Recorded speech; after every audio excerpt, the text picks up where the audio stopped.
Hola, ¿cómo están? Muy buenas tardes, bienvenidas y bienvenidos a Hoy es Noticia, que vamos a partir de una manera distinta porque esta hora está hablando el ministro de Hacienda, Jorge Quirós, luego de dar a conocer el informe de finanzas públicas en que denuncia inconsistencias en cálculos del gobierno anterior, una deuda pública de 10.500 millones de dólares mayor a la proyectada a 2030. Lo escuchamos. Cada ministro ve los espacios. Eso le permite conocer mejor su ministerio, ¿ah? Y después aparecen las reducciones definitivas, que son no parejas entre ministerios. Hay algunos que bajan más, otros que bajan menos, ¿ah? Y después vienen otras iniciativas que vamos a estar conociendo. Y también no hay que descuidar las iniciativas de ingreso. Las iniciativas de ingreso son igual de importantes que las de gasto, ¿ah? La iniciativa que nosotros tomamos relativa al CAE, por ejemplo, es una iniciativa que pensamos que va a dar muchos réditos que van a mover la aguja este año, ¿no? Que es cobrar el CAE a las personas que pueden pagar, ¿no? Recordemos que una cifra que hemos revelado antes, que las personas que ganan, hay 800 millones de dólares que se le deben al Estado de Chile por parte de personas que ganan regularmente más de 1,5 millones de pesos al mes, ¿ah? Certificado por impuesto interno, y que no habían pagado el CAE. Estamos cobrando, están empezando a pagar, y eso es una fuente de ingresos adicional, ¿no? También existen otras fuentes de ingresos que no son del todo comunes o habituales. Hemos pedido en algunos de los oficios que hemos enviado a los demás ministerios que nos informen los activos que tienen los distintos ministerios. Y nos hemos encontrado con una cantidad de activos prescindibles, ¿no? Y esos activos prescindibles van a salir a la venta y contribuyen a disminuir. No es una herramienta a vender activos para bajar el gasto, ¿sí?, o para subir los ingresos, pero sí es una herramienta muy relevante para efectos de reducir las necesidades de financiamiento, ¿sí? Porque no tiene sentido que yo me esté endeudando si tengo activos prescindibles que pueden ser vendidos, ¿sí? Hola, Carolina González de Bloomberg. Le quería preguntar con respecto al déficit, ya que lo prevén en 2,4% del PIB en el 2026, considerando además que tienen otras necesidades de financiamiento bajo la línea, ¿se requerirá solicitar autorización de deuda adicional este año? Muy probablemente sí, vamos a estar trabajando en eso.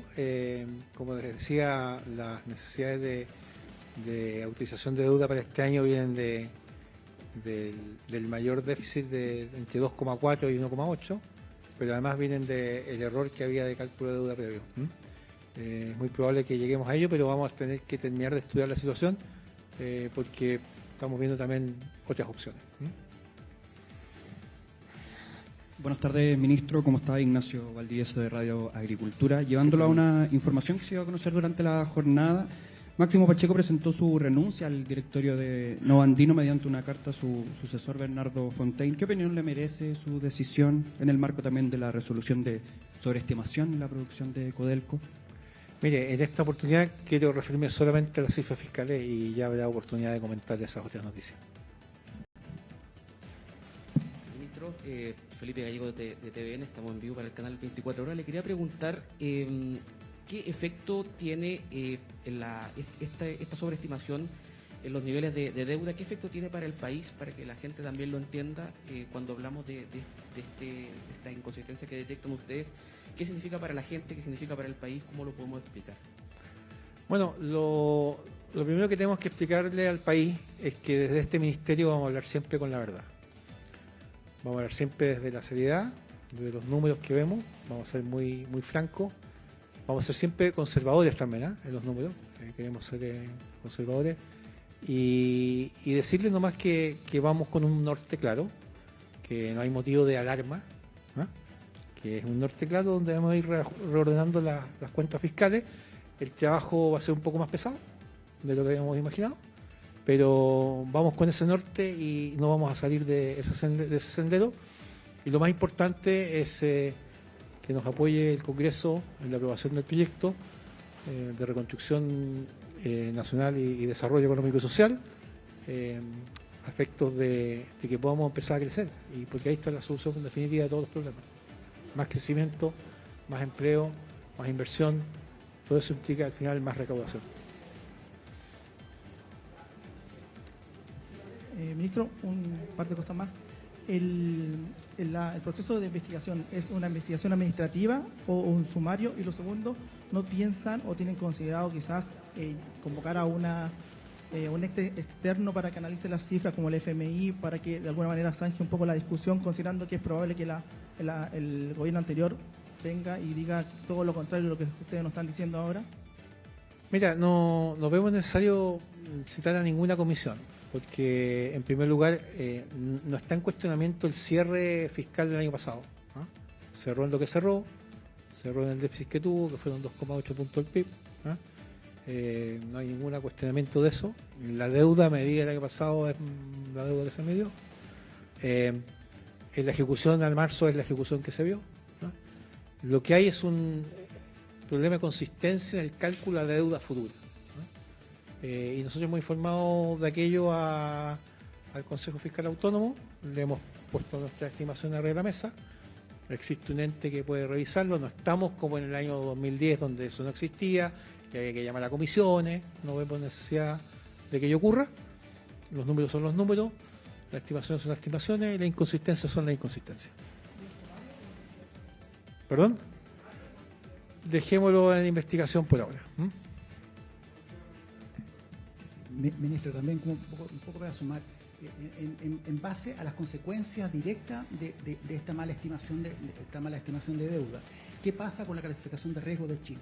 Es decir, se pone en alerta, sobre todo desde el punto de vista de la consistencia, y también en el déficit del 2,4 que ustedes están estimando, no está considerada la ley de reconstrucción ni el mejor precio del cobre, si no me equivoco. A ver, siempre es importante mantener informados a todos los agentes del mercado. Lo más importante que emerge cuando uno se comunica con el mercado de capitales es cómo se valora la institucionalidad y la credibilidad. Y al actuar como estamos actuando, estamos cumpliendo con ello. Así que pensamos que vamos a ir resolviendo esta situación. No vemos motivo de alarma, esa es la verdad, pero sí hay que informar, sí hay que corregir y sí hay que mostrar cuando hay inconsistencia, resolverla. Esa es la posición que tenemos. ¿Sí? ¿Cuál es la otra pregunta? ¿Tiene otra? ¿Sí? ¿Qué otra? Ya. ¿Sí? Perdón. Hola, Paula Sí. Santander para CNN.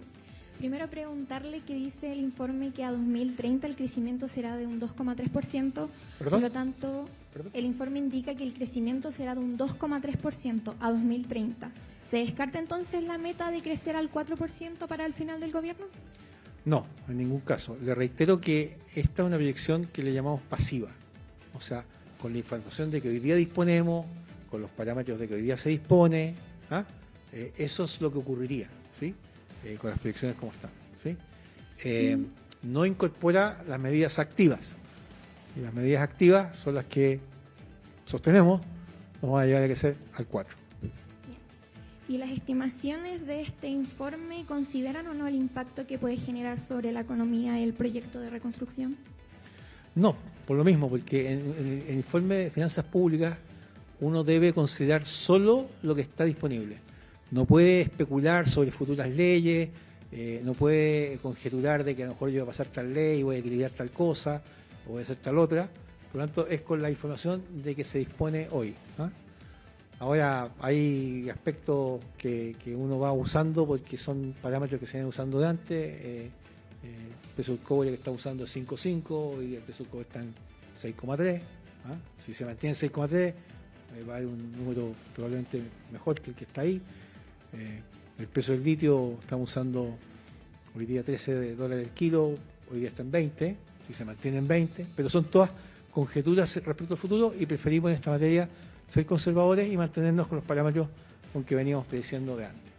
Ministro, ¿qué tal? Buenas tardes. Benjamín Jorquera, Mediabanco. Ministro, sobre esta lista investigativa de los anuncios, ya se tiene en observación la cadena de correos y la trazabilidad de datos para el levantamiento de actos administrativos, y no solo para la investigación interna, sino que si lo llega a tomar Contraloría o una arista penal, y si es que hay plazos para la presentación de estos datos.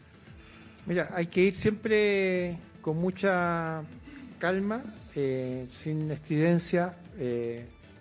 Cada día tiene su afán, acostumbro a decir. Hoy día el afán es básicamente revelar la verdad fiscal, revelar la inconsistencia, decirles que seguimos trabajando para ordenar las cuentas fiscales, que no hay motivos de alarma, vamos en buen camino, pensamos que vamos a aprobar la ley, pensamos que vamos a hacer más.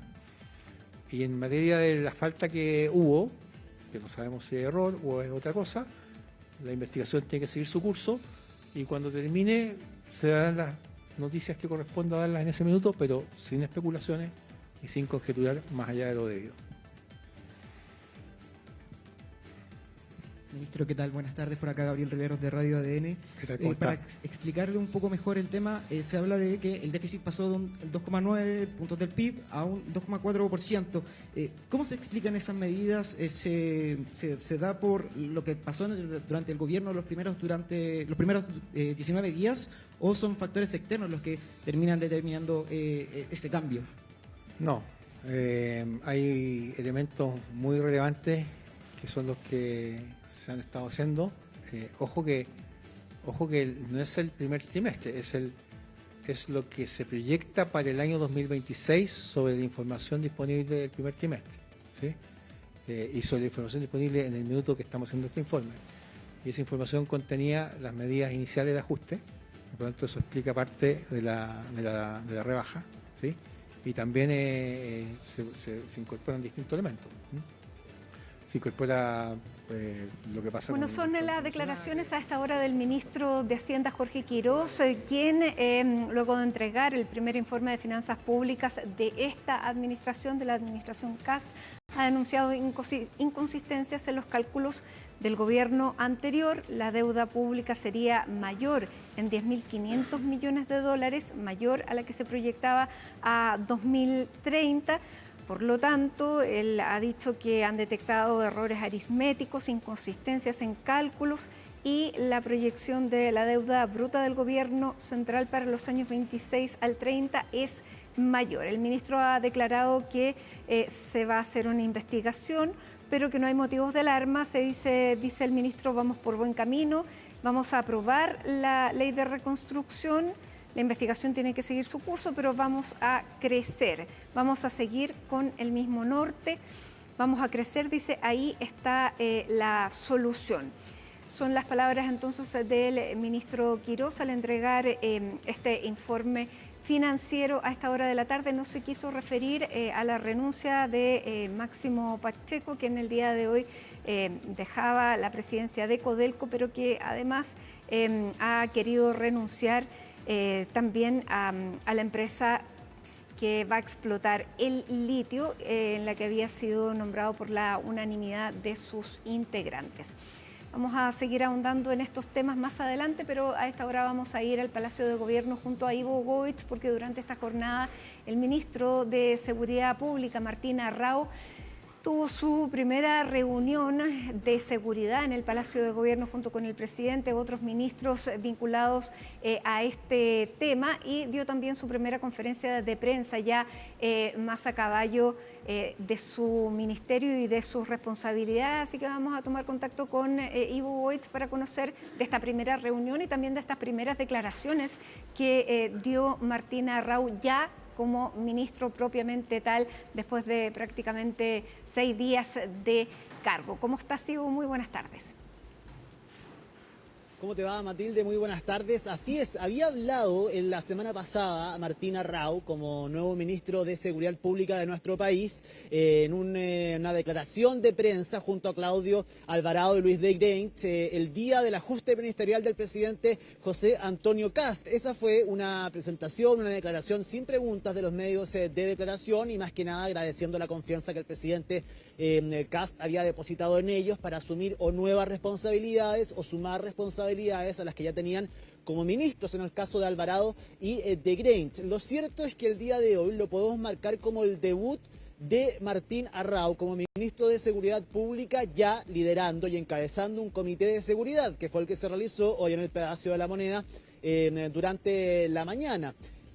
A la salida de ese comité de seguridad y posterior al comité político, del cual el Ministerio de Seguridad también es parte de esa mesa, entregó sus primeras declaraciones a la prensa, como tú dices, ya más, con mayor información, ya establecido en Teatino 220, que es la dirección específica del edificio donde se emplaza el Ministerio de Seguridad Pública. Un hombre que reconocidamente, Matilde, el día siguiente ya estaba a las 6 de la mañana, el día siguiente que haya sido nombrado, estaba en el ministerio. Es un hombre metódico, trabajólico, dicen algunos lo denominan una especie de robot por lo metódico y estructurado que es también trabajando. Bien lo saben quienes trabajaron con él en el Ministerio de Obras Públicas y anteriormente durante su carrera política, pero ahora tiene un desafío mayor, que es liderar una de las carteras donde se levanta estructuralmente el gobierno del presidente José Antonio Kast, y es el Ministerio de Seguridad. Una primera comparecencia ante los medios de comunicación donde entregó lineamientos generales, la base sobre la cual van a trabajar, que es la política de seguridad pública implementada con la creación del ministerio, es decir, la de la administración del presidente Gabriel Boric, que tiene una duración de 6 años, le quedan 5 todavía a esa política nacional, y sobre esa base es la que van a trabajar. Existe un plan, dice, existen proyectos, lineamientos, distintas alternativas, tenemos un campo amplio donde nos podemos mover gracias precisamente a esa política nacional de seguridad, y además hizo mea culpa, reflexiones acerca de declaraciones que había entregado en el pasado acerca de la creación del mismo Ministerio de Seguridad y también la labor que había tenido Luis Cordero, el primer ministro de esa cartera, del cual fue muy crítico Martín Arrau durante el año pasado, el año 2025. Pasemos a revisar, Matilde, las primeras declaraciones entonces en un punto de prensa oficialmente por parte del ministro de Seguridad Pública de nuestro país, acá en el Palacio de la Moneda, Martín Arrau. Lo que vamos a hacer cuando concurramos al Congreso, al Senado la próxima semana y donde nos citen, efectivamente es comunicar, mostrar cada una de esas propuestas que tienen un pilar legislativo muy importante que daremos a conocer en los próximos días, con un paquete legislativo muy robusto, también de gestión inmediata y de acciones concretas, y también algunas más bien de estructuración de planes y de esta estrategia. La próxima semana, después de la cuenta pública, estaremos conversando en profundidad, respondiendo todas las dudas de cada una de estas planes y efectivamente de cada una de estas iniciativas que van a estar en detalle en esa comparecencia. Eso es a partir del 2 de junio, entonces, Matilde. Se espera que durante la cuenta pública del próximo 1 de junio del presidente José Antonio Kast ante el Congreso Nacional, buena parte del tiempo que esperan no sea mucho, han dicho acá desde el Palacio de Gobierno, en cuanto al discurso, porque eso genera dispersión en el mensaje y la ciudadanía finalmente termina aburriéndose, dicho de manera más informal, con exposiciones muy largas. Gran parte de ese discurso va a estar enfocado en materia de seguridad, en dar ciertos lineamientos también. Lo que va a hacer al día siguiente, hay que hacer un repaso de lo que se ha hecho, y lo que va a hacer al día siguiente, desde el 2 de junio, Martín Arrau, es específicamente ya presentar, sociabilizar un plan robusto con distintas alternativas, medidas que se van a tomar, sobre las cuales van a trabajar y terminar con esta crítica que existe acerca de la inexistencia de un plan de seguridad por parte de la administración liderada por José Antonio Kast, que fueron conceptos utilizados por la ex ministra de la cartera, Trinidad Steiner, y que finalmente le termina costando el cargo. Dentro de esa declaración, otras polémicas también, a tan solo 69 días de iniciado el gobierno del presidente José Antonio Kast. Si me preguntas en lo personal, Matilde, evidentemente se nota un cambio, al menos en la forma de explicar, de enfrentar a los medios de comunicación, con una autocrítica, un mea culpa acerca de declaraciones que en el pasado él había dicho. En todo caso, él dice, este no es un trabajo de oficina, el del Ministerio de Seguridad, y ponía como ejemplo cuando él fue intendente y participó en distintos operativos. Recordemos que él fue clave para la implementación de la región del Ñuble luego de que fue creada esta región. Él como intendente, y evidentemente tenía a cargo también la seguridad, y él decía, participé de operativos. Había una frase que él dijo hace algún tiempo, que el Ministerio de Seguridad había que sacarse los guantes, ponerse las botas e incluso el chaleco antibalas si era necesario. Hoy día dijo que él lo había hecho como intendente y que este no será un trabajo de oficina para él, sino que tendrá un despliegue importante, además, por supuesto, de la implementación y la comunicación de las distintas medidas que se van a desarrollar en su ministerio. Ha generado debate también su declaración, el reconocimiento de dónde están parados, desde dónde van a trabajar como Ministerio de Seguridad bajo su liderazgo y qué es la Política Nacional de Seguridad implementada con la creación de esta misma cartera durante el año 2025, con Luis Cordero como el primer ministro, efectivamente, del Ministerio de Seguridad. Eso ha generado críticas y también reconocimientos por parte de la oposición en cuanto a lo crítico que ha sido José Antonio Kast y sus adherentes, quienes lo apoyan, con las políticas en seguridad y migratorias implementadas durante la pasada administración. Quiero que pasemos a escuchar al senador Diego Ibáñez del Frente Amplio y también a Lautaro Carmona, el presidente del Partido Comunista. Primero espero que haya un plan, y no solo anuncio, y no solo crítica a lo que pasó anteriormente, y que el plan vaya de la mano, digamos, con una transmisión por la vía de inversiones en tecnología, en mayor capacitación del recurso humano, en medidas de ese tipo, le transmitan algún grado de tranquilidad a la población que sigue en una inseguridad muy grande, a propósito de lo que ha pasado incluso con figuras públicas en estos últimos días, en donde evidentemente es sobrepasada la seguridad pública sin ninguna duda. Entonces espero que haya anuncios que sean muy claros, muy directos, muy categóricos, que ponga en marcha el trabajo del Ministerio y no sigamos, digamos, con advertencias o segundas discusiones que no tenían ningún sentido con la seguridad pública y que fue lo que se usó el tiempo en el periodo anterior. Esperaba que iniciara el gobierno con un plan de seguridad. Creo que en ello han sido sumamente negligentes, han vendido humo durante 2 meses en materia de seguridad y que establezca un plan concreto que sea medible también en materia de baja de criminalidad, de hacinamiento en las cárceles y de una proyección en materia de fortalecimiento de seguridad municipal que hoy no existe. Creemos que es importante que se mantengan los presupuestos que en algún momento se asignaron a Carabineros y a la Policía de Investigaciones, y lo importante es que exista un cambio de mano del presidente Kast. Él es el jefe de gobierno, él es quien tiene que dar la conducción política y estratégica en materia de seguridad. Ahí entonces, Matilde, el debate que ha generado las primeras declaraciones del ministro de Seguridad, Martín Arrau. En cambio, desde el oficialismo confían plenamente en sus capacidades. Dicen que es una persona probada, que tiene experiencia política, a diferencia de la ex ministra Trinidad Steiner. Confían que se pueda hacer cargo de un fierro caliente como lo es el Ministerio de Seguridad y que, lo hemos hablado durante todos estos meses, Matilde, tiene que mostrar resultados concretos en base a qué. 1, la preocupación que existe por parte de la ciudadanía con el tema de la seguridad, y 2, las expectativas creadas precisamente por este gobierno durante el periodo de campaña y una vez establecidos acá en el Palacio de la Moneda. Pasaban las semanas, íbamos viendo que el tema de la seguridad no estaba siendo primordial. Evidentemente hubo contingencias en materia económica y el plan de reconstrucción también se tomó la agenda del Ejecutivo, pero muchos hacían hincapié dentro del oficialismo y también la oposición de que se estaba dejando de lado un plan que le interesaba mucho a la ciudadanía, hasta que llegó ese reconocimiento por parte de la ex ministra diciendo que ella no sabía que tenía que tener un plan, básicamente que no existía un plan de seguridad, algo que cambia radicalmente en el papel, en la forma de expresarlo, y también vamos a ver los resultados que pueda obtener Martín Arrau, que como dijimos hace algunos días, era una de las cartas que estaba sobre la mesa inicialmente para asumir un ministerio tan importante para esta administración como lo es el Ministerio de Seguridad. Bien, muchísimas gracias, Ivo Goich, con la información desde el Palacio de la Moneda. Un abrazo, Mati, nos vemos.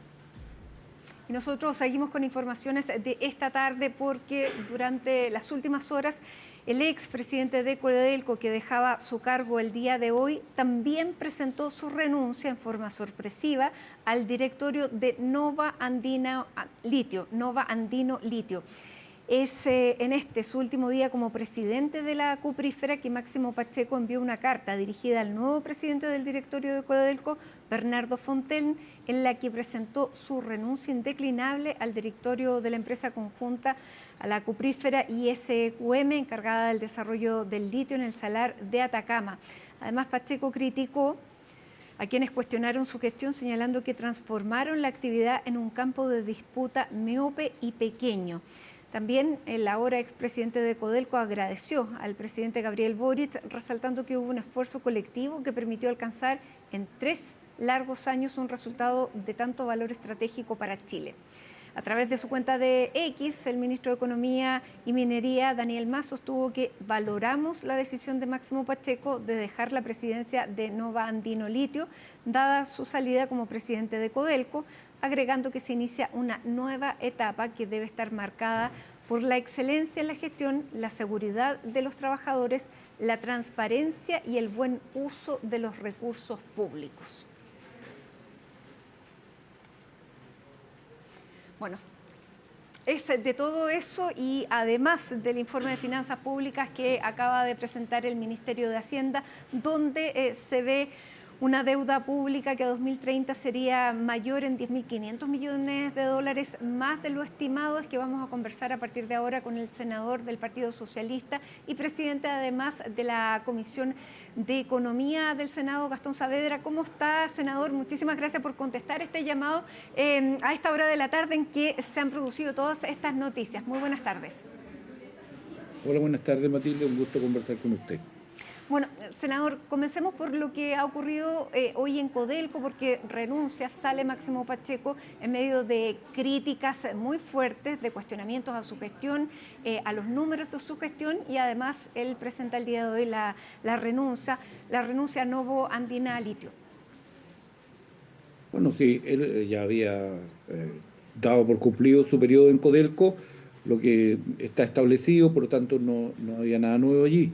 Las críticas obedecen más bien, yo diría, espero, a un camino estratégico y espero equivocarme. Esto ya lo hemos visto en anteriores ciclos políticos de Chile, a tratar de incorporar e instalar una idea masiva respecto del valor de Codelco que finalmente termine privatizándose parte de alguno de sus activos. O por completo, que es diría yo, el sueño oculto de quienes son hoy día los mandatarios en el país. Y en segundo término, creo que hace bien, además Máximo, en renunciar y alejarse de la otra compañía que había sido una creación del gobierno del presidente Boric para la explotación del litio y darle, por tanto, certeza estratégica al país en cuanto y tanto a la explotación y a los recursos que ingresan al país, a sus arcas, producto de esta situación. ¿Usted no considera que la estimación distinta, mayor en la producción de Codelco del año pasado, empaña la gestión de Máximo Pacheco? Cualquier cosa que haya errónea va a empañar la gestión de Máximo, evidentemente, pero esas son cuestiones que aún tendrán que probarse y tendrán que aclararse en términos definitivos. Si es así, evidentemente que se empañan, pero hay que acogerse a todo lo que son las investigaciones del caso, y yo preferiría tener esos datos antes de tener un pronunciamiento. Ya, pero es bien relevante lo que usted también señala, de que aquí esto habría también una estrategia que incluso se ha enunciado de poder privatizar parte de la operación de Codelco. ¿Qué requerimiento legal y constitucional tiene que tener una decisión como esta? Lo que pasa es que están amparados en una mayoría que es un poco hasta irracional, diría yo, para ya viene mostrándose en el debate reciente que se dio en la Cámara de Diputados respecto al proyecto de reconstrucción que presenta el gobierno, y ahí el debate simplemente fue no permitir el debate, ¿ya? Y simplemente se avanzó a troche y moche, no importando los efectos que tenga en el país esta situación. Que se explican incluso en que a continuación dice el ministro Quirós que al 2030 vamos a tener un aumento de la deuda pública. Sí, ministro, eso va a pasar porque, ¿sabe qué? Si usted disminuye los ingresos del Estado, no le queda más que hacer endeudamiento del Estado para poder cubrir todo lo que son las necesidades que tiene el país y no hay otra forma.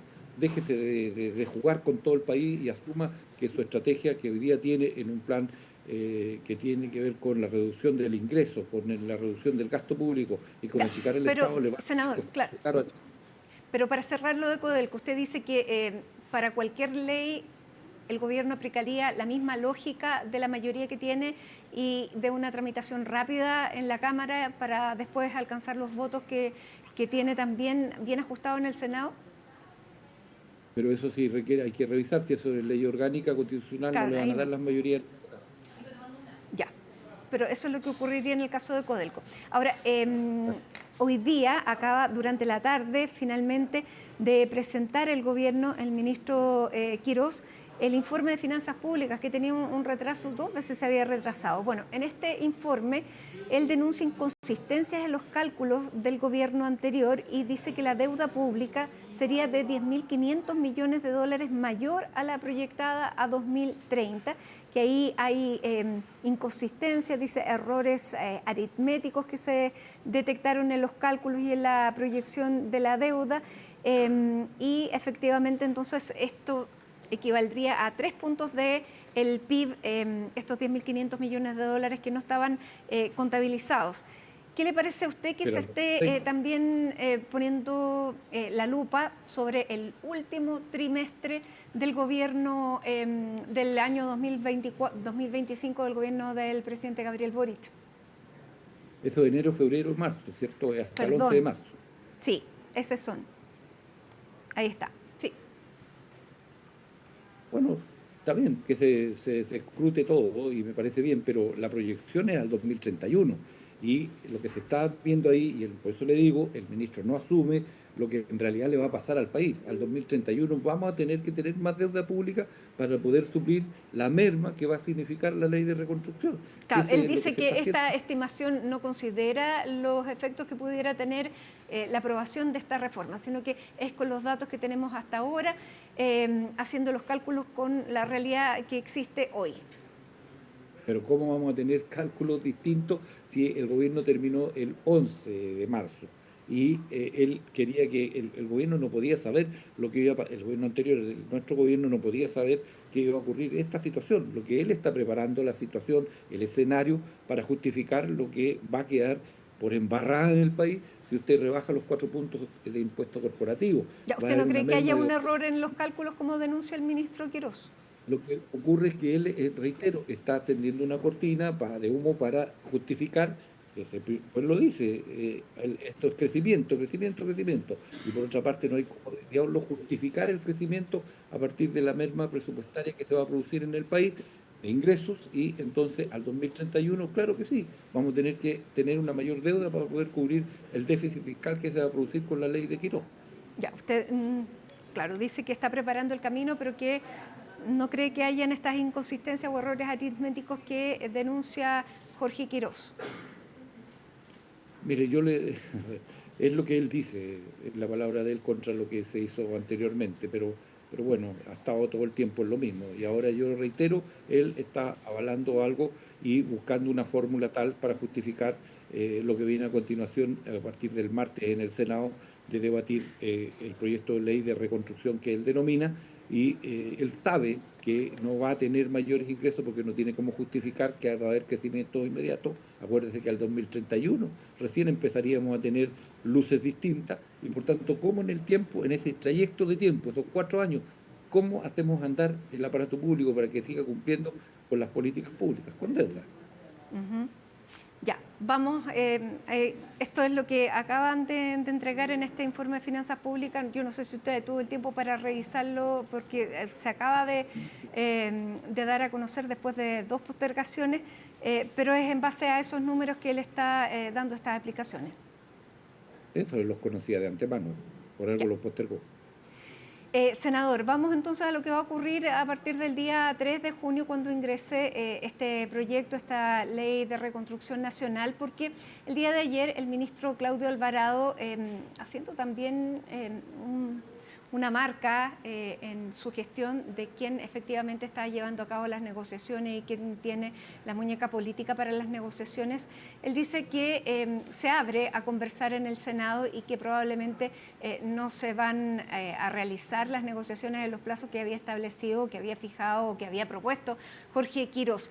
¿Cómo ve usted las conversaciones? ¿Qué signos o qué ha habido en estos días que le permitan al ministro decir esto? ¿Ha habido acercamientos con el gobierno?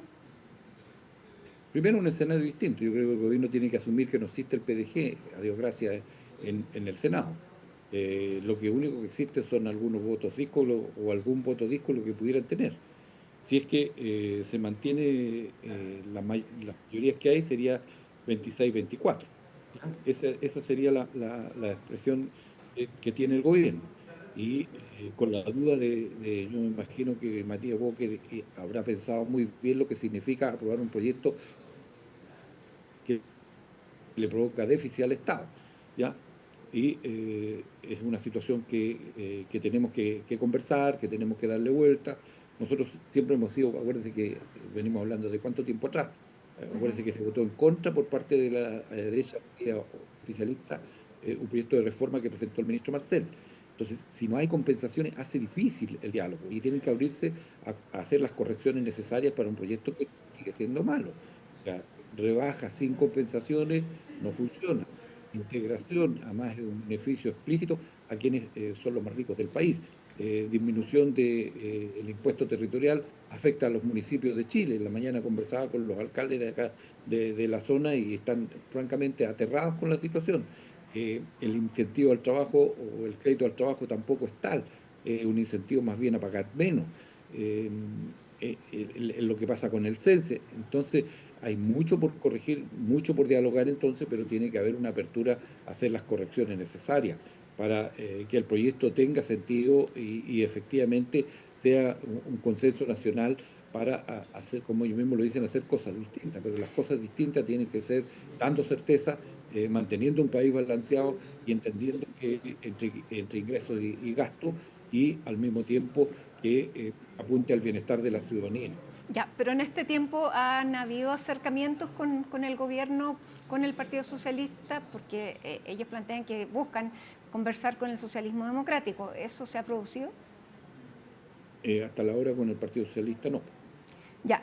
El partido, que tiene que entender que el Partido Socialista es un partido que tiene una estructura de gobierno, que tiene acuerdos y que por lo tanto es otra la conversación. Nosotros no somos, le reitero, los partidos con los que negociaron en la Cámara de Diputados.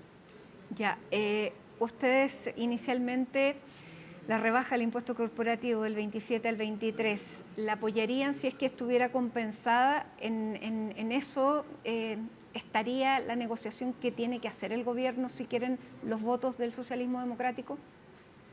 Por ejemplo, yo diría a lo mejor cambiarla a 2 puntos y 2 puntos a todas las fortunas que tengan más de 100 millones de dólares a haber, grabándola en 2%.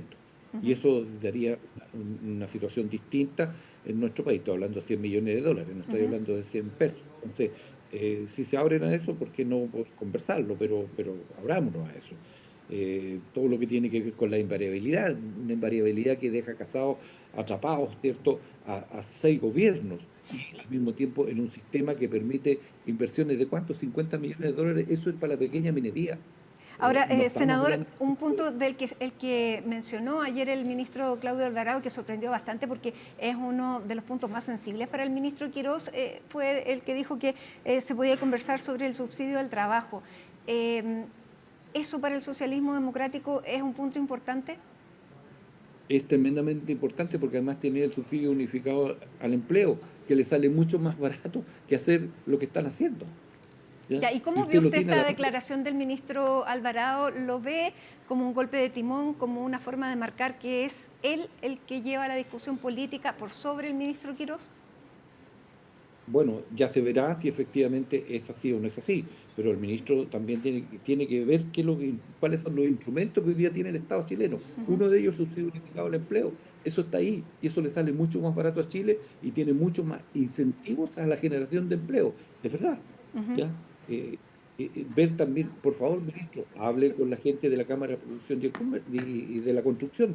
Mire, mañana tuve otra reunión con ellos. Esta propuesta de rebajar el IVA, al final el IVA lo va a tener que pagar los empresarios de la construcción. Y ellos no ven por dónde, y además es muy centralista respecto a lo que pasa en las regiones. Entonces, hay que tener, diría yo, apertura para revisar el proyecto en su conjunto. No nos ponga una caluga, disculpe el término, que sea el subsidio al empleo. Use una herramienta que es el subsidio, el subsidio único de empleo, que está ahí, que sale más barato. ¿Vamos a aprobar o no aprobar, por ejemplo, la ley de Salaguna para Chile, que significa 156.000 empleos? ¿Y sabe cuánto? 10 millones de dólares le costaría al Estado. Entonces, es muy distinta la visión que nosotros tenemos respecto de esta ortodoxia ideológica que tiene el gobierno para tratar el tema. Bueno, vamos a ver entonces cómo se abre la discusión luego de la cuenta pública. Ya entre el próximo miércoles 3, ahí al Senado para abrir la discusión. Senador, le queremos agradecer este contacto a esta hora de la tarde con CNN Chile, con estas noticias que se han producido durante la última hora prácticamente en materia económica. Usted como presidente de la Comisión de Economía del Senado. Muchísimas gracias. Le agradece, Matilde, muchas gracias y disculpe si alguna es abrupto. Gracias, senador. Buenas tardes. Adiós. Bueno, y a esta hora vamos precisamente a conversar junto a Colomba Eichholz de esta apertura que mostró el ministro Claudio Alvarado el día de ayer en una entrevista en Mesa Central en Canal 13, donde marca un poco quién va a llevar la negociación, la conversación cuando este proyecto entre al Senado, y Colomba está aquí para contarnos sobre cómo fueron recibidas esas palabras el día de ayer del ministro Claudio Alvarado, un ministro del Interior que queda muchísimo más empoderado luego de el ajuste en el gabinete. ¿Cómo estás, Colomba? Muy buenas tardes, Mati. Tras el ajuste del gabinete y efectivamente tras estas declaraciones es que fueron bien valoradas por parte de la oposición, en particular ayer varios senadores que van a estar justamente en la tramitación de este proyecto valoraron estas declaraciones del viceministro Claudio Alvarado que tenían que ver con una extensión o eventual extensión del plazo de tramitación del plan de reconstrucción en el Senado, que recordemos había sido cuestionado en la Cámara de Diputados. Algunos parlamentarios en esa ocasión habían dicho que se trataba, ¿no es cierto?, de tramitar a matacaballo, que finalmente se aprueba y fue una aprobación y una tramitación express, cosa que no quieren que suceda en el Senado cuando el proyecto sea presentado formalmente y oficialmente la próxima semana. Ante esas críticas y también las conversaciones que han tenido parlamentarios específicamente senadores con el gobierno, es que justamente entonces está esta apertura ya pública ayer en Mesa Central del viceministro Claudio Alvarado para incluso extender este plazo pasado junio. Ahora, ¿por qué esto es relevante? Porque el ministro de Hacienda, Jorge Quirós, en el mes de abril se había autoimpuesto un plazo para el despacho de este proyecto justamente en el mes de junio, después, ¿no es cierto?, de la cuenta pública, que es el próximo lunes. Ahora, esas ambiciones que tenía el ministro de Hacienda, lo cierto es que, claro, se han complicado respecto de la tramitación por los cuestionamientos de la oposición, incluso también por sectores oficialistas, quienes dicen el gobierno se tiene que sentar a dialogar con los diferentes sectores, bien digo, para justamente perfeccionar este proyecto, escuchar obviamente lo que tienen que decir los senadores y aquellas propuestas que vayan presentando, muchas de ellas incluso presentadas durante esta jornada por senadores de Renovación Nacional, incluido el senador Rojo Edwards, quienes le hicieron llegar 8 propuestas al ministro de Hacienda, Jorge Quirós, quien respondió también por estas declaraciones del viceministro Claudio Alvarado, que finalmente ayer, por lo menos, Mati, se entiende como visiones o señales contrapuestas respecto de los plazos, como bien lo mencionaba, y hoy entonces esas visiones contrapuestas fueron descartadas por el ministro de Hacienda, Jorge Quirós, tras encabezar el comité político, donde específicamente también estaba el ministro Claudio Alvarado. Descarta esta diferencia, dice finalmente que el ministro Claudio Alvarado a lo que se refería es una apertura a poder seguir extendiendo la tramitación siempre y cuando haya un diálogo y una disposición para entregar propuestas por parte de la oposición, también obviamente por los sectores oficialistas que ya están presentando sus diferentes propuestas. Ahora, también lo que llamó la atención y generó reacciones diferentes a las que vimos ayer por parte de parlamentarios de oposición fueron también las declaraciones hoy en la mañana del viceministro Claudio Alvarado al ser consultado por esta eventual extensión del plazo, porque sumó también esta presentación del proyecto con suma urgencia, lo que eso también generó molestia entre los parlamentarios de oposición. Así que pasemos a revisar ambas declaraciones del ministro Claudio Alvarado y también del ministro de Hacienda, Jorge Quirós. Yo lo que he señalado claramente es que si en la medida que exista disposición, voluntad y propuestas de la oposición para buscar consensos y puntos de encuentro, obviamente daremos los espacios y los tiempos para una discusión razonable en el Congreso. Si esa disposición y esa voluntad de la oposición no existe y se mantiene un rechazo categórico, por ejemplo, a la idea de legislar como se ha manifestado, seguiremos avanzando de acuerdo, ¿no es cierto?, a la planificación que tenemos originalmente. Respecto a la urgencia, tal como lo hicimos en la Cámara de Diputados, vamos a ingresar una suma urgencia que tiene una discusión original de 15 días, se extenderá en función del diálogo y del debate que se genere en el Congreso. Tengo siempre plena coincidencia con el ministro Alvarado y lo que él dijo es que si hubiera disposición al diálogo de parte de la oposición, estamos también dispuestos a tomarnos el tiempo para ello. Bueno, como decía, esos diálogos no solamente se están dando con el oficialismo, sino también, como decía el ministro de Hacienda, Jorge Quiroz, se buscan dar con la oposición. Oposición que se reunió durante esta mañana en el Partido Socialista. Figuraban presentes en ese encuentro los presidentes de los respectivos partidos de la oposición, quienes criticaron la tramitación de lo que fue el plan de reconstrucción en la Cámara de Diputados. Esperan que se pueda dar con mayor diálogo en el Senado y también, de alguna manera, Mati, critican estas declaraciones del ministro Claudio Alvarado, quien ayer se muestra abierto a poder extender un poco más la tramitación en el Senado, pero hoy, al abrirse también a esa posibilidad, anuncia la suma urgencia de este plan de reconstrucción, lo que no cayó bien, particularmente en la oposición. Tenemos las declaraciones de la presidenta del Frente Amplio, Constanza Martínez, y también las declaraciones del presidente del Partido Comunista, Lautaro Carmona, quien también cuestiona estas visiones y señales contrapuestas que se dieron a conocer entre los ministros Alvarado y Quiroz. Así que revisemos esas declaraciones.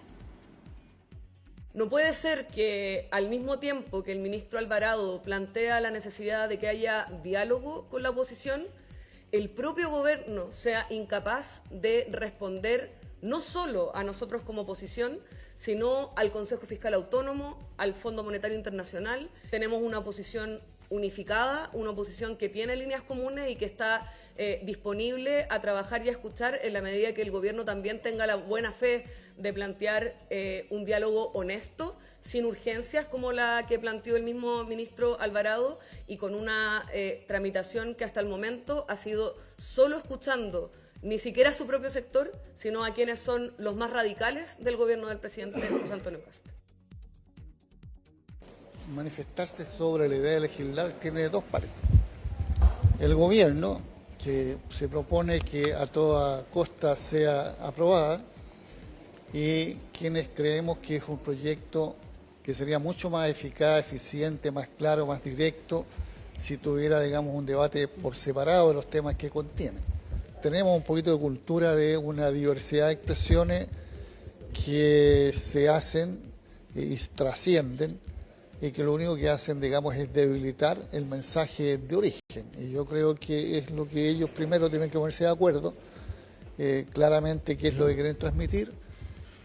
Para mi gusto, digamos, yo puedo colegir con facilidad que por anga o por manga lo que quieren llevar adelante a como dé lugar es el proyecto en origen, y nosotros en ese caso vamos a tener una posición muy clara y muy directa, rechazando esa postura más allá de cuál sea el resultado de la votación.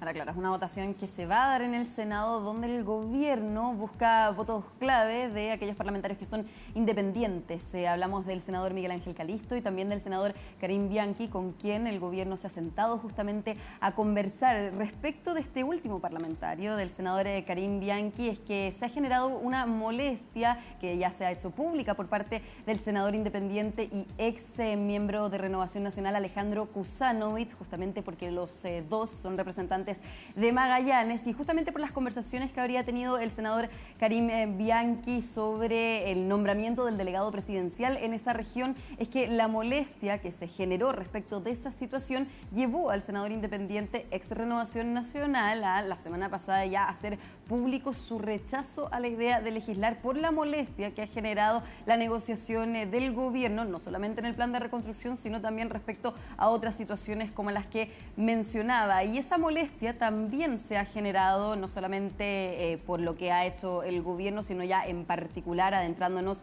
en lo que ha sido la conducción política del plan de reconstrucción en otros parlamentarios, ahora sí militantes de Renovación Nacional. Hablamos de la senadora María José Gatica, quien también hizo pública su molestia por lo que fue la tramitación y la conducción del ministro de Hacienda, Jorge Quiroz, en la Cámara de Diputados, que espera sea diferente en el Senado. Así que vamos a pasar a revisar las declaraciones tanto del senador independiente, ex Renovación Nacional, quien anuncia su rechazo a la idea de legislar, y también las declaraciones y estas críticas que hace la senadora María José Gatica. La actitud que yo he tomado no nació de la nada. Quienes hoy acusan de chantaje deberían reconocer que el propio gobierno dinamitó los equilibrios políticos desde el primer día. No se puede exigir ordenar votos y defender reformas en el Congreso mientras se nos excluye deliberadamente de las decisiones de nuestro territorio. El conflicto no lo cree ni yo ni el diputado, lo crea un gobierno que pretende tener respaldo sin otorgar participación. La política funciona sobre confianza y respeto mutuo. Si el oficialismo busca estabilidad legislativa, debe entender algo básico. No se puede pedir lealtad permanente marginando a quienes sostienen el proyecto de las regiones. Es un proyecto complejo y me consta que el ministro Quirós no quiso escuchar a diputados de Renovación Nacional en la Cámara. A pesar de ello, RN aprobó el proyecto. Ahora en el Senado lo ideal es sacar el proyecto de forma rápida, pero para eso el ministro Quirós se debe bajar del pedestal, escuchar y no tomar decisiones que comprometen el capital político de quienes hoy día apoyamos al gobierno. Político, como decía la senadora María José Gatica, que se concentran 25 senadores oficialistas actualmente, se necesitan 26 votos para entonces aprobar este proyecto en el Senado. Hay 2 independientes, como decía el senador Karim Bianchi y el senador Miguel Ángel Calisto, pero justamente con las declaraciones del senador Alejandro Kuzanovich, lo cierto es que la aprobación o bien será estrecha o no se podrá conseguir en el Senado, y es por eso que también el gobierno está sosteniendo, o por lo menos se dice que va a sostener conversaciones con la oposición para poder también conocer esas propuestas y ver si hay consenso respecto de esas indicaciones en particular. Ahora también es importante destacar que el mismo partido, Renovación Nacional, desde donde vienen las críticas hacia la conducción política del ministro de Hacienda, Jorge Quirós, es el mismo partido del cual forma parte el ministro de la Secretaría General de la Presidencia, José García Ruminot, quien también hizo un llamado a la unidad, pero también a la vez descartó que el ministro de Hacienda, Jorge Quirós, tuviera una conducción política como la que mencionaba la senadora María José Gatica. Así que pasemos a revisar también esas declaraciones. El ministro Quirós ha sido una persona muy llana a escuchar, además muy flexible, y por lo tanto yo estoy seguro de que esas mismas condiciones de diálogo, esas mismas condiciones de querer construir acuerdos va a estar plenamente presente por parte del ministro Quirós, por parte del ministro Alvarado, por todo el gabinete.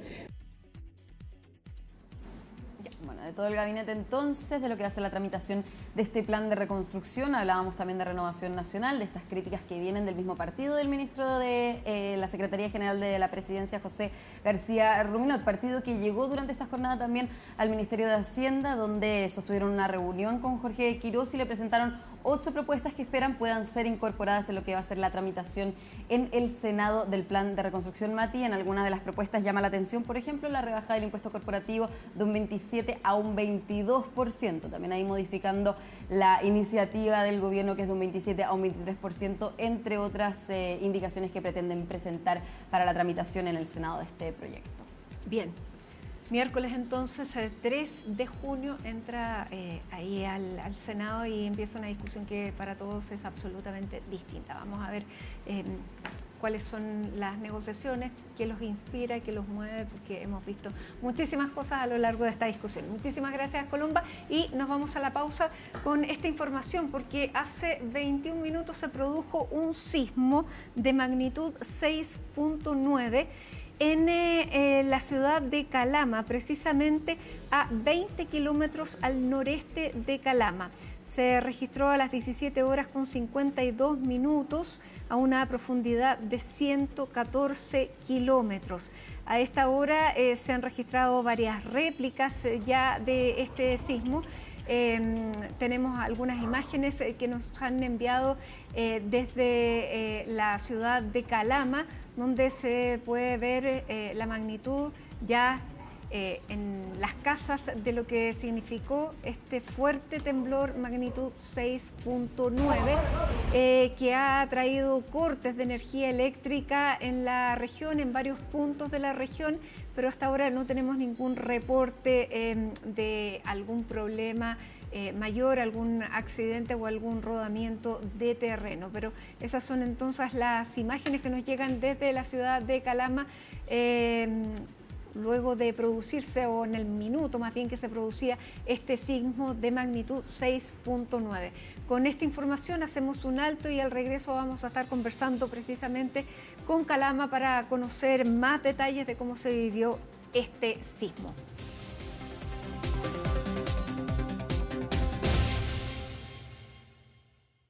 Tal como les informábamos, un sismo magnitud 6.9 se registró en la ciudad de Calama, 20 kilómetros de la ciudad de Calama, a las 17 horas con 52 minutos. Vamos a tomar contacto en estos momentos con Marco Valencia de Radio Peregrina de Calama para conocer más detalles de cómo se ha vivido este sismo en la ciudad de Calama. ¿Cómo estás, Marco? Muy buenas tardes.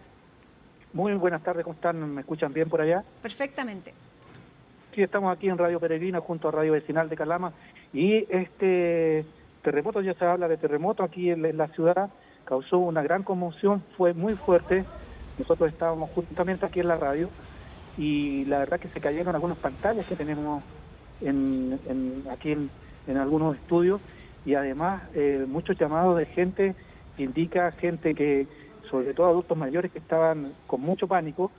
Salimos justamente afuera de la radio, la gente muy asustada y ya se están reportando también imágenes de lo que es, por ejemplo, el sector de la minera Radomiro Tomic, que una gran cantidad de deslizamiento de tierra en ese sector.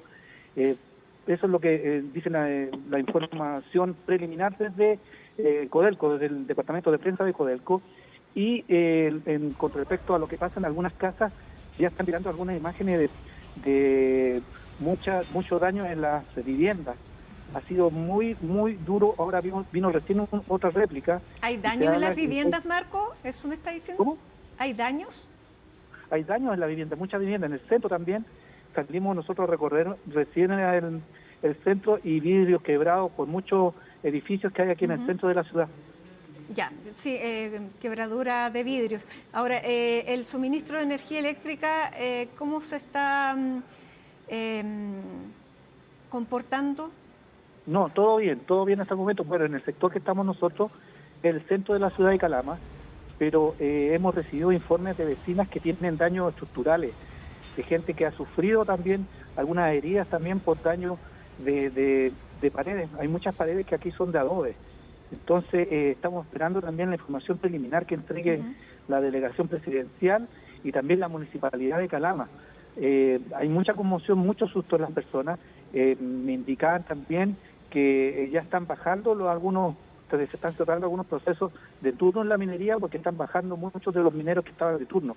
Normalmente salen tipo 7, están saliendo con antelación. Bien, Marco, muchísimas gracias. Marco Valencia de Radio Peregrina a esta hora de la tarde dándonos algunas impresiones de lo que ha ocurrido con este sismo magnitud 6.9 a 20 kilómetros de la ciudad de Calama. Muchísimas gracias, Marco, por el contacto. Muchas gracias, aquí vamos a estar atentos también. Vamos a salir a recorrer la ciudad, la ciudad de Calama, a ver qué está pasando y a cualquier informe ahí vamos a estar atentos. Gracias. 6 de la tarde con 31 minutos y ya estamos junto a Alicia Contreras para revisar información internacional, pero vamos a partir y en esta primer contacto, Alicia, para revisar esta encíclica que ha presentado el Papa León XIV, 135 años después de Rerum Novarum. ¿Cómo estás? Muy bien, ¿y tú, Mati? Muy bien. Fue publicado entonces este documento ya entero, más de 200 páginas, de la primera encíclica del Papa León XIV en su pontificado, que se titula Magnífica Humanidad, sobre la custodia de la persona humana en el tiempo de la inteligencia artificial. Este documento se centra en el poder o cómo se controla la inteligencia artificial, los peligros que supone, pero también aborda la crisis que enfrenta la humanidad. Por ejemplo, asegura el Papa León XIV que el control de la inteligencia artificial no debe permanecer en manos de unos pocos. Dice además que en el nuevo esquema mundial, quien controla la inteligencia artificial impondrá su propia visión moral. Eso es a grandes rasgos entonces lo que dice esta encíclica de más de 200 páginas. De hecho, hay un texto en que asegura: pequeños grupos muy influyentes pueden orientar informaciones y consumos, condicionar procesos democráticos e incidir en las dinámicas económicas en beneficio propio, contradiciendo la justicia social y la solidaridad entre los pueblos. También advierte que con la inteligencia artificial la humanidad corre el riesgo de construir una torre de Babel, que fue un intento de las personas de hacerse un nombre con un solo poder y un solo idioma. Y con este documento ya el Papa León XIV abiertamente se muestra como una figura antagonista de primer orden en contra de, por ejemplo, las políticas que ha implementado la Casa Blanca. Los principales creadores de la inteligencia artificial están en el mandato de Donald Trump, y también se centra y se pone en una postura en contra de, por ejemplo, los populismos de extrema derecha. Entre otras cosas, también dice el Papa León XIV que acá estamos asistiendo a una pérdida de la memoria histórica, en un clima en que las noticias falsas y la manipulación de narrativas empañan las lecciones aprendidas. También dice León XIV que algunas corrientes plantean incluso la existencia de humanos de segunda clase al servicio de los intereses de élites que se perciben a sí mismas como superiores. Habla también incluso de los migrantes y señala que hoy un examen decisivo para la justicia social está representado por la condición de los migrantes, los refugiados, y de cuántos de ellos son obligados a desplazarse a causa de la pobreza, de la violencia, el cambio climático y los desastres naturales. Y acá también plantea un doble razonamiento, que reconoce el derecho a irse de los migrantes, pero también trabajar para que sea efectivo el derecho a quedarse. Pasemos a revisar parte de lo que dijo hoy el Papa León XIV, entonces, en la publicación de esta encíclica. La inteligencia artificial ya influye en muchos ámbitos de nuestras vidas y afecta a las decisiones que dan forma a la convivencia humana. Además, está cambiando drásticamente la forma en que se libra la guerra. Hay que desarmar la inteligencia artificial. Sé que la palabra es fuerte, pero la he elegido deliberadamente porque este momento requiere palabras capaces de captar la atención, despertar conciencias e indicar el camino a seguir para la humanidad. El Papa León XIV supervisó la publicación de este folleto de 235 páginas junto a Chris Olah, que es ateo, pero también es cofundador de Anthropic, que es una de las principales empresas de inteligencia artificial. Ahí tenemos las imágenes, estuvo presente también en esta conferencia. Y a diferencia de otros magnates de empresas tecnológicas, Chris Olah se enfrentó a Donald Trump y se opuso al uso de esta tecnología en el Pentágono. Con esto, entonces, con esta encíclica, varios analistas aseguran que el Vaticano busca influir directamente en quienes desarrollan esta tecnología y no mantenerse en la periferia de esta discusión. El Papa dice, frente a la inteligencia artificial, quienes disponen de poderosos recursos técnicos y económicos tienen una gran capacidad para provocar cambios culturales y, en última instancia, para convencer a un número significativo de personas acerca de cuál es la verdad del ser humano. Dice, una referencia a esta deriva mesiánica de ciertas políticas. Es importante señalar que no se opone al uso de la inteligencia artificial, sino a quienes controlan esta inteligencia y la falta de regulación. Claro, hay que darle un marco moral. Exactamente. Escuchemos lo que dijo Chris Olah, entonces, el fundador de Anthropics. Existe una posibilidad real de que la IA desplace el trabajo humano a muy gran escala. Si eso sucede, apoyar a los desplazados será un imperativo moral de proporciones históricas. Esta tarea será lo suficientemente difícil de por sí, pero me preocupa que la mayor parte del debate pase por alto un desafío aún mayor. El desarrollo de la IA está concentrado en un puñado de naciones ricas. ¿Cómo garantizaremos que los beneficios de la IA se compartan a nivel mundial? No tenemos un mecanismo para esto. Es un problema sin resolver. Asimismo, Mati, también en esta encíclica se advierte, por ejemplo, el riesgo para los niños de tener un teléfono celular demasiado pronto y utilizarlo sin el control de los adultos, y también, entre otras cosas, también llama a defender la educación pública, entonces, en este documento de más de 200 páginas.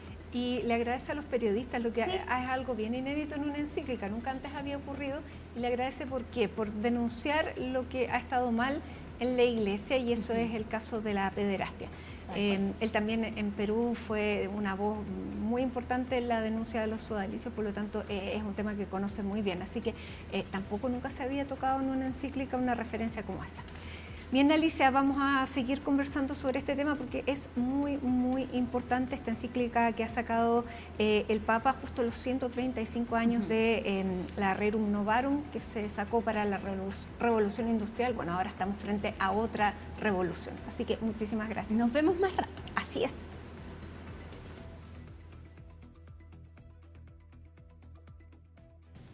Bueno, y queremos seguir profundizando sobre los alcances de esta encíclica y para eso vamos a tomar contacto con Paula Aguirre.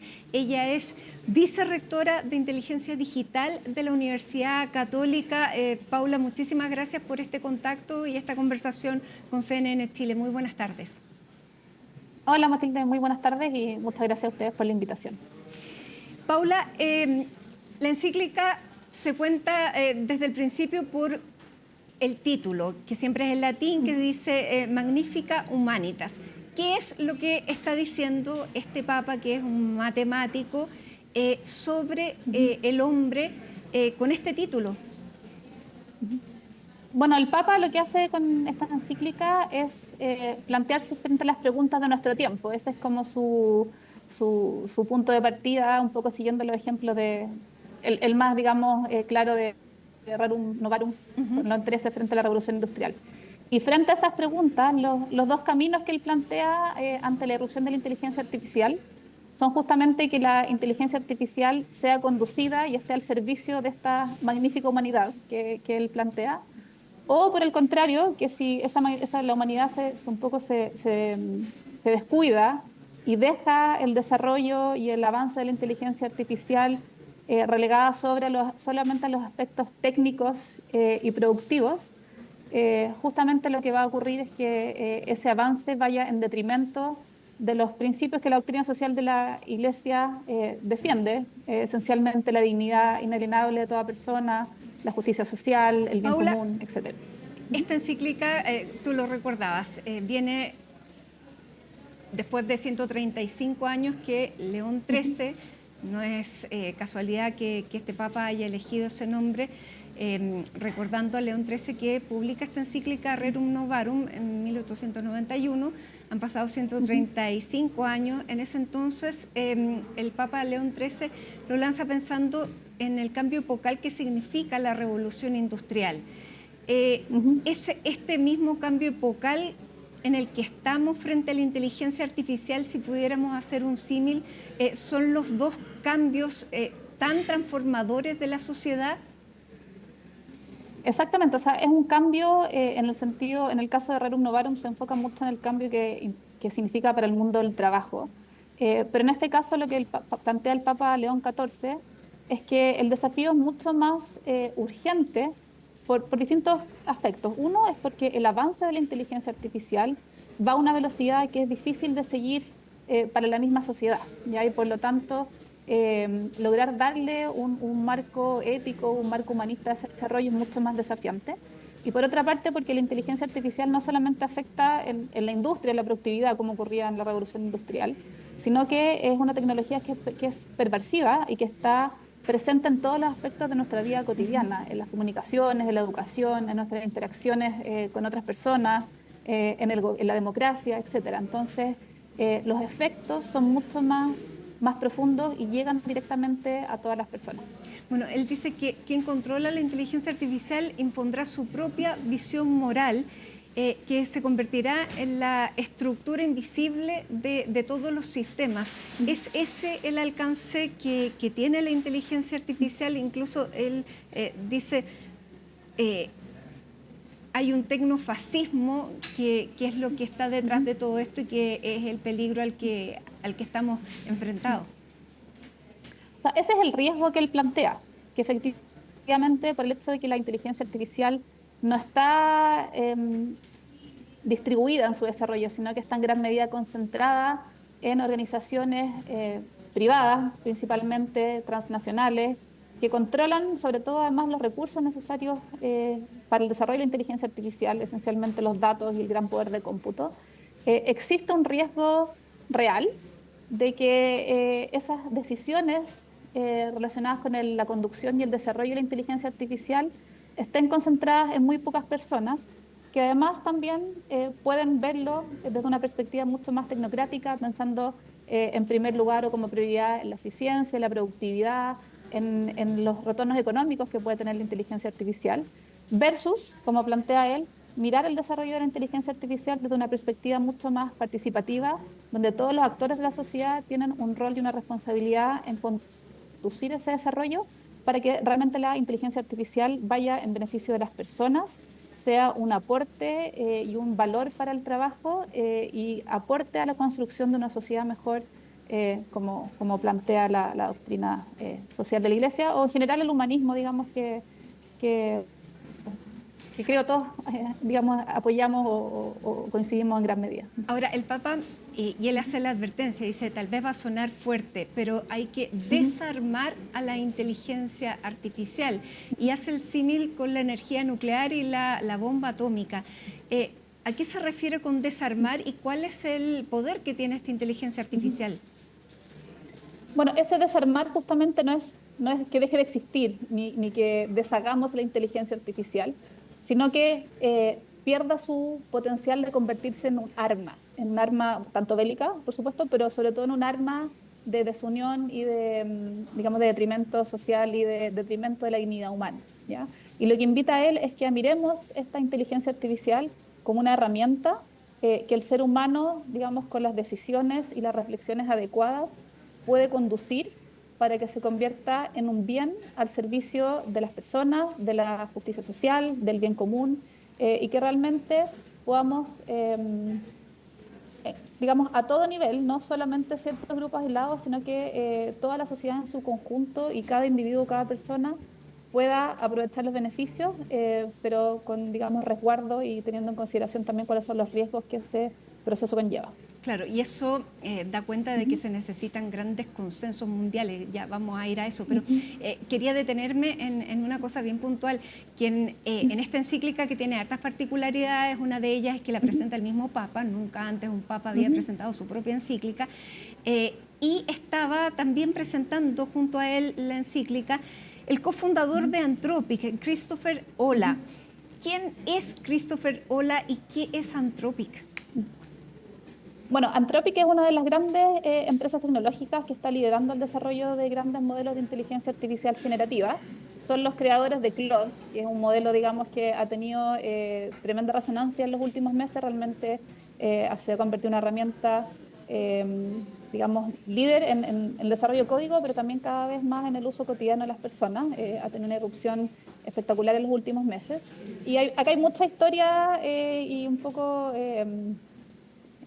noticias de la industria tecnológica que se encadenan, ¿ya? Anthropic, de hecho, surgió como una empresa que se separó o que fue fundada por personas que originalmente pertenecían a OpenAI, que son los creadores de ChatGPT, y que se separaron, según cuenta la historia, porque acá siempre, digamos, hay versiones que son interesantes de investigar, pero según cuenta la historia, justamente porque tenían, digamos, disensiones respecto al control o al conducto que se le está dando a la inteligencia artificial. De cierta forma, OpenAI... ¿En Estados Unidos? Bueno, en el fondo esto parte un poco cuando se lanzó al mundo ChatGPT y cuando se empezaron a, digamos, expandir los modelos de inteligencia artificial generativa.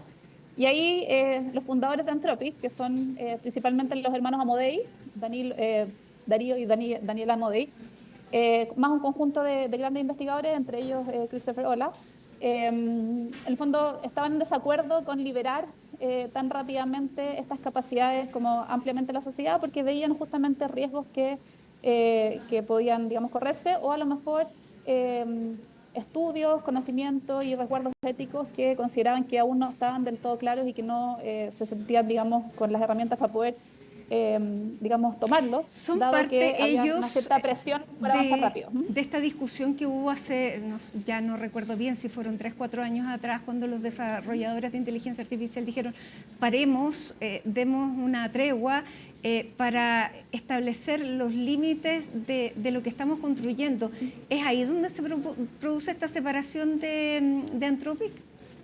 No, yo diría que es incluso antes de eso. Ellos no están en este extremo de paremos la inteligencia artificial, sino que vamos con calma para que tengamos un mayor control de los efectos de la inteligencia artificial y para que podamos dar ciertas, digamos, garantías éticas de su desarrollo y su uso. ¿Ya? Porque esa tregua nunca se produjo, ¿no es verdad? No se produjo. Nunca se produjo. Más bien sirvió como un llamado de atención. Anthropic de hecho creció, digamos, exponencialmente y es una de las empresas más valoradas del mundo. Pero sí, Anthropic ha tenido como dentro de su, digamos, identidad el dar ciertos marcos éticos o tratar de imponer ciertas, digamos, niveles de auditoría o de control, si es que uno quisiera, sobre lo que los modelos pueden o no pueden hacer. ¿Ya? Y ahí la última una polémica que se generó recientemente fue con el gobierno de Estados Unidos, porque justamente ellos no estaban dispuestos, acá también según lo que cuentan las noticias, no estuvieron dispuestos a levantar ciertas restricciones, digamos, de sus modelos, que el Departamento de Defensa o quienes lo usaban en defensa en Estados Unidos sí tenían interés en liberar un poco para poder darle un uso más amplio a los modelos. Entonces ahí se generó una cierta también polémica, pero Anthropic ha tenido, digamos, ese sello que también les ha dado, digamos, yo creo un enorme valor.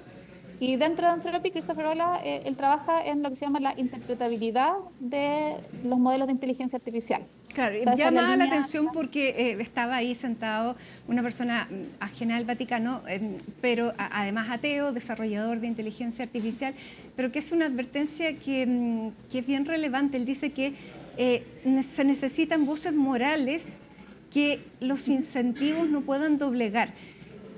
¿Y cómo ves tú los incentivos para generar un consenso de los límites que se tiene que tener? Porque esta es la voz que levanta el Papa, pero ciertamente que es muy escuchada, pero esto se ha venido hablando hace mucho tiempo y en este sistema en el que probablemente el multilateralismo, Naciones Unidas, es el espacio para conversar estos temas, ¿dónde se están conversando efectivamente? ¿Hay algún lugar? ¿Qué espacio le ves tú a esta encíclica para efectivamente generar un remesón, un llamado de atención, un cambio eventualmente?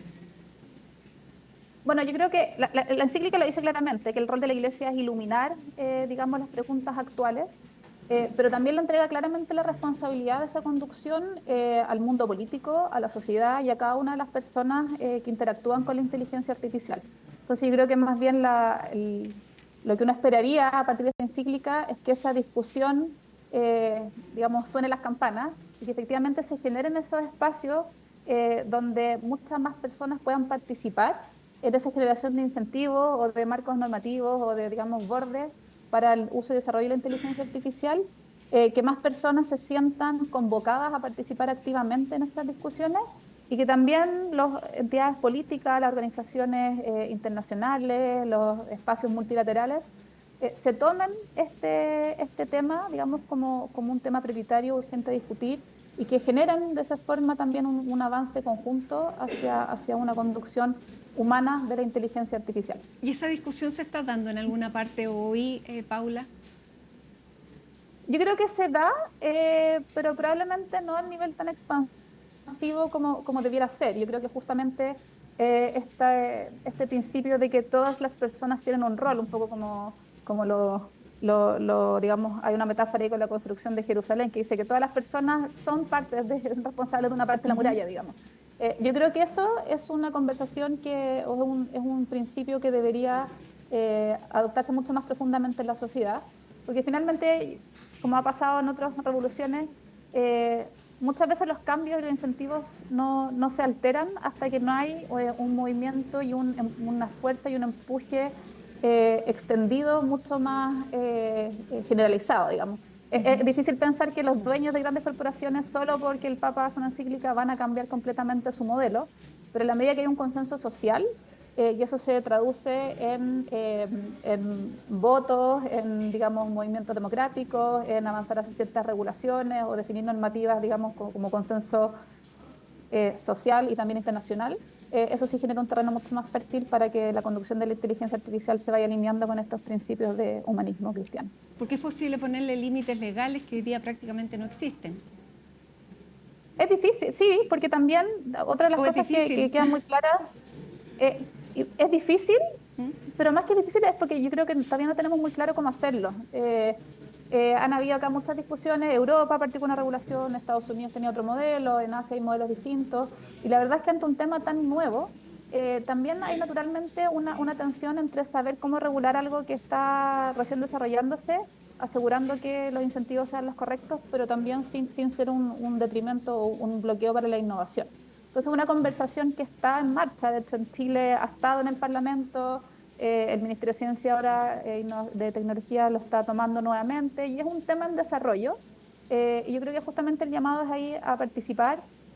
A las instituciones académicas también hay un llamado a contribuir en esa generación de conocimiento que nos permita tomar mejores decisiones, y a lograr que ese espacio de reflexión, de investigación y de entendimiento más profundo de cómo la tecnología funciona y cómo impacta en distintos ámbitos del mundo de hoy, ya en distintas Paula, formas de las personas. En Chile, efectivamente, ¿cuál es el nivel de desarrollo que está teniendo la inteligencia artificial, o cuál es más que el nivel de desarrollo, el nivel, la penetrabilidad de la inteligencia artificial en las aulas universitarias, escolares, la toma de decisiones?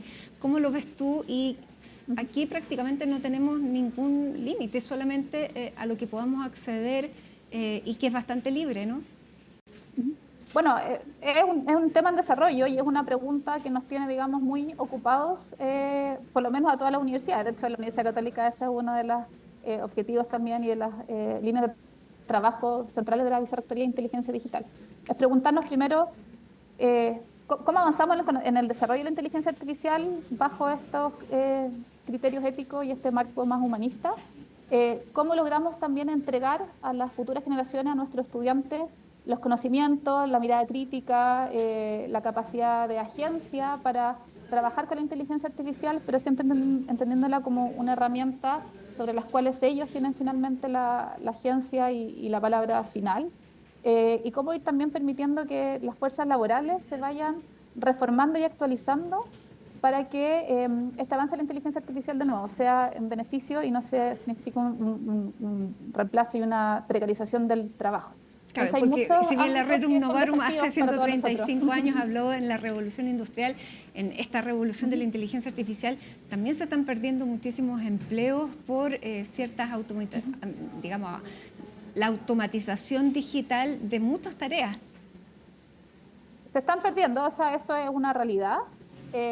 También la realidad es que tenemos que a lo mejor llegar a ciertos consensos, y esto es lo que llama un poco la encíclica, a entender que no todo es eficiencia y plantear a lo mejor ciertos bordes éticos, decir, bueno, hay ciertos desarrollos tecnológicos que como parte de su proceso de innovación también tienen que mirar y proponer medidas, digamos, o de adaptación o reparación frente a esos cambios, para que finalmente el efecto no lo asuman las personas que están en situaciones de mayor vulnerabilidad, ¿ya? Y eso es parte de lo que también tenemos que tener por diseño desde el desarrollo de las nuevas tecnologías, y no solamente al final como una reacción, digamos, ex post a un problema que ya está presente.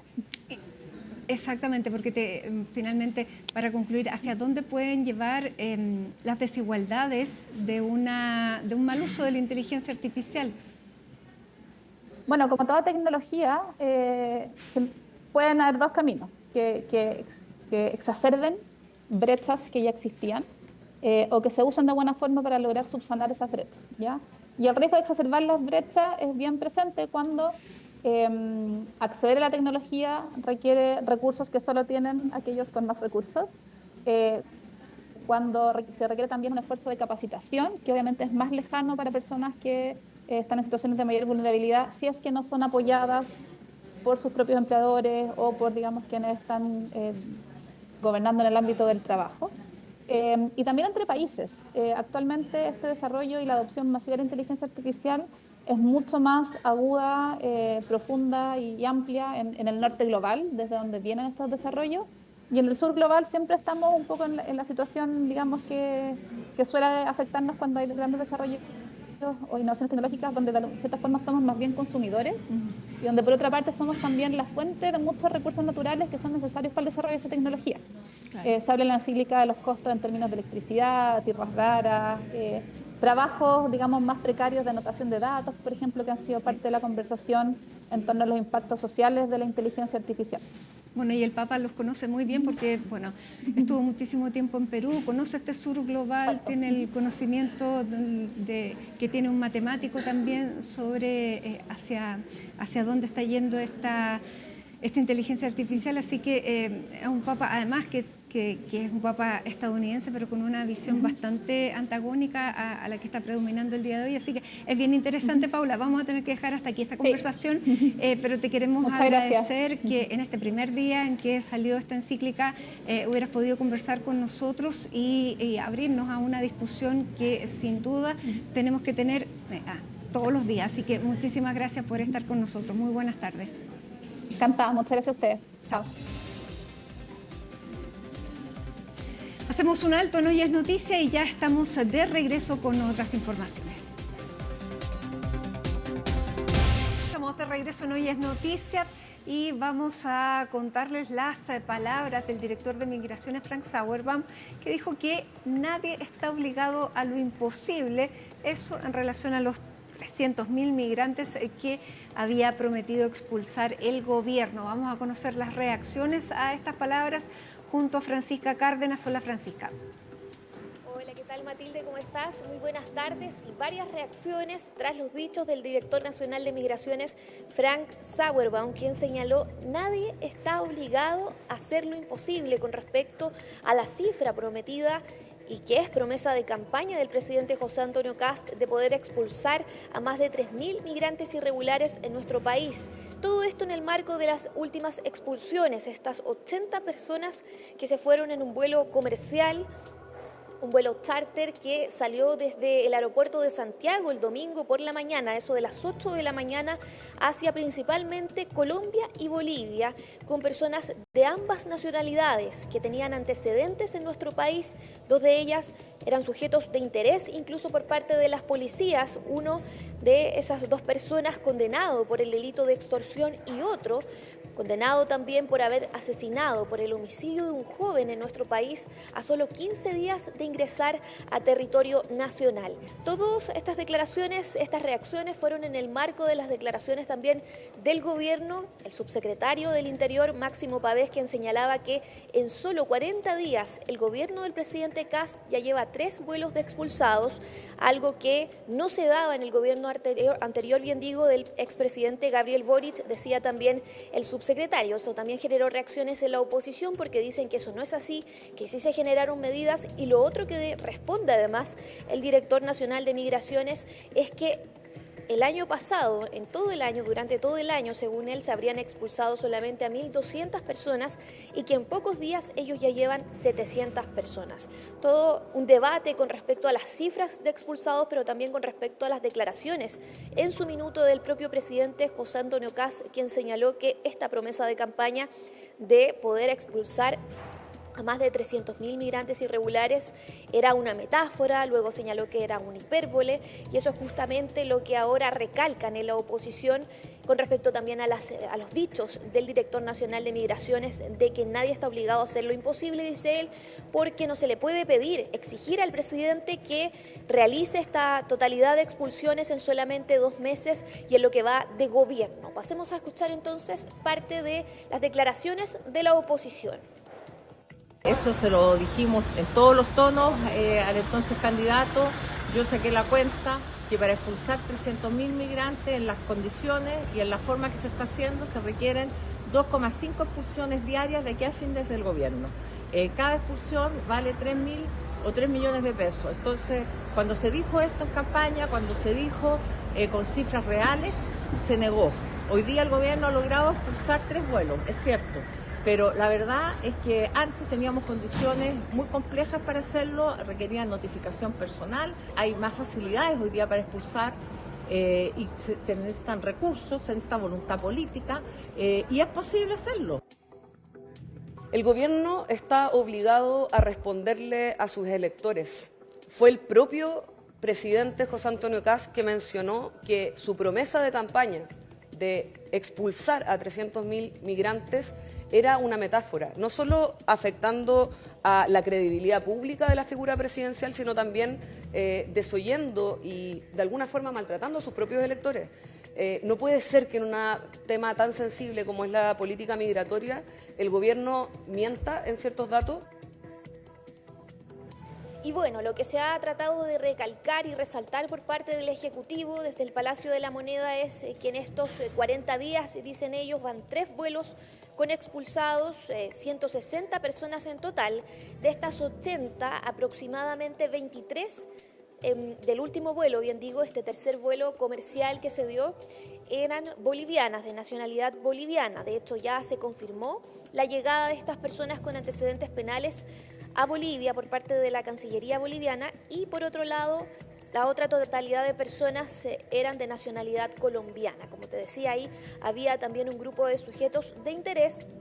Y lo que se recalca ahí por parte del Ejecutivo es que se están tomando medidas y se está avanzando en expulsiones, pero que para poder avanzar en esta promesa de campaña, que en su minuto fue bastante polémico por los dichos del presidente, se necesita además aprobar recursos en el Congreso por parte de los parlamentarios, principalmente por parte de parlamentarios de oposición. ¿Y qué dice también el exdiputado Frank Sauerbaum, actualmente director nacional de Migraciones? Que el año pasado se aprobaron 4.000 millones de pesos para solamente materia de expulsiones, pero que eso no es suficiente porque con esa cifra, dice él, solamente les alcanza para poder expulsar a 2.000 personas. Pasemos a escuchar parte de lo que nos dijo durante esta jornada el director de Migraciones. Se están expulsando a todas las personas posibles con el marco legal que tenemos y con los recursos que se tienen. Ya tenemos una serie de trabas legales que no se han aclarado y por lo tanto necesitamos hoy día tener facilidad para poder hacer la expulsión.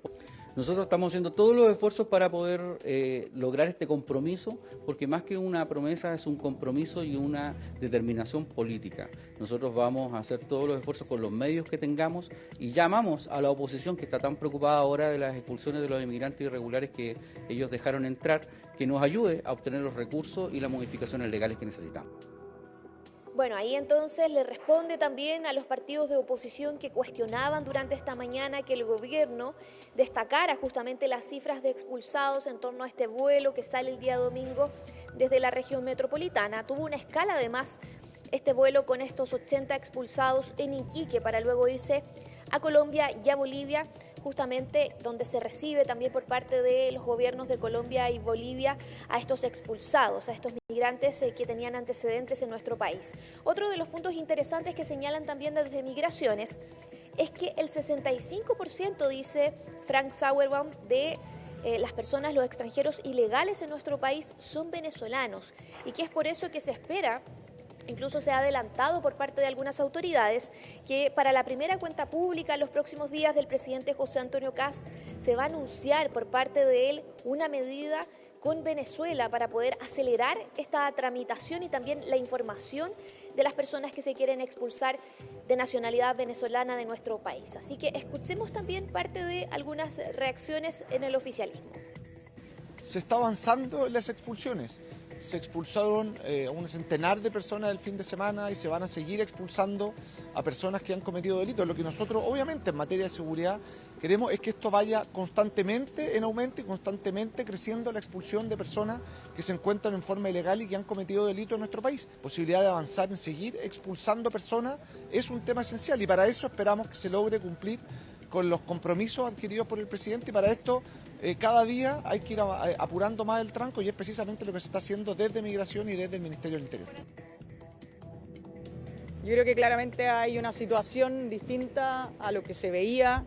Claramente la situación fiscal hoy día no es la misma de la que se esperaba tener, pero creo que lo importante es la voluntad del Servicio de Migración y de la autoridad hoy día del gobierno del presidente José Antonio Kast en la diferencia de dónde radican las expulsiones que se están haciendo hoy día. En el gobierno anterior no se hacían las expulsiones administrativas, sino que se hacían aquellas que eran mandatadas por los tribunales, y hoy día se ve como más del 90% de las que se han hecho en estos meses son por vía administrativa, lo que demuestra que existe la voluntad de la autoridad en que efectivamente las personas que están de manera irregular en el país se vayan del país y no sigan en el fondo en esta situación.